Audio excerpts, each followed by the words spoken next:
L'un des problèmes rencontrés par certains enfants obèses, c'est la difficulté à se maîtriser face à des aliments très caloriques. À l'UCL, le professeur Olivier Luminet, spécialiste des émotions, étudie la manière dont le regard est irrésistiblement attiré par la nourriture grasse et sucrée. Ça va? Tu vois bien l'écran? Oui. Alors on va pouvoir commencer l'expérience.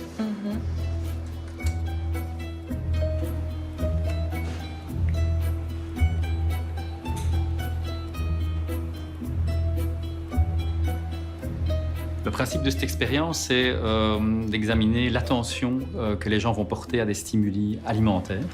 Parce qu'on sait que c'est une des problématiques dans l'obésité, c'est d'avoir de potentiels biais d'attention vers certains types d'aliments.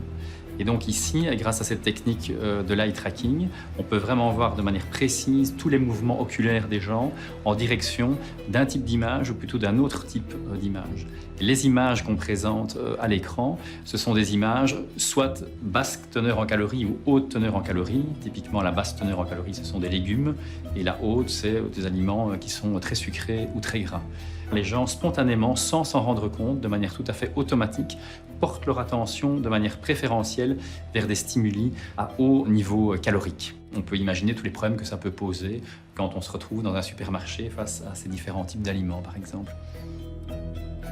Pourquoi alors une attirance vis-à-vis de ce type d'aliments? Il y a plusieurs explications possibles. Il y a certaines explications de type évolutif, que pour pouvoir survivre, il faut aussi pouvoir accumuler un certain nombre de graisses. Donc dans l'histoire de l'homme, on peut penser que c'est une compétence particulièrement importante de repérer le plus vite possible des aliments qui vont nous fournir un haut niveau de calories. Une autre possibilité d'explication, c'est l'aspect de récompense que vont fournir ces types d'aliments. Donc il y a un circuit de la récompense qui va être activé et qui est particulièrement activé avec des aliments à haute teneur en calories.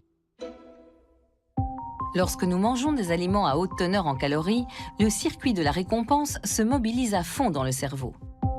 Ce réseau est composé du noyau accumbens impliqué dans le contrôle de nos motivations, de l'amygdale, en lien avec nos émotions, de l'hippocampe, qui joue un rôle central dans notre mémoire, et aussi du cortex préfrontal, le siège principal de la décision.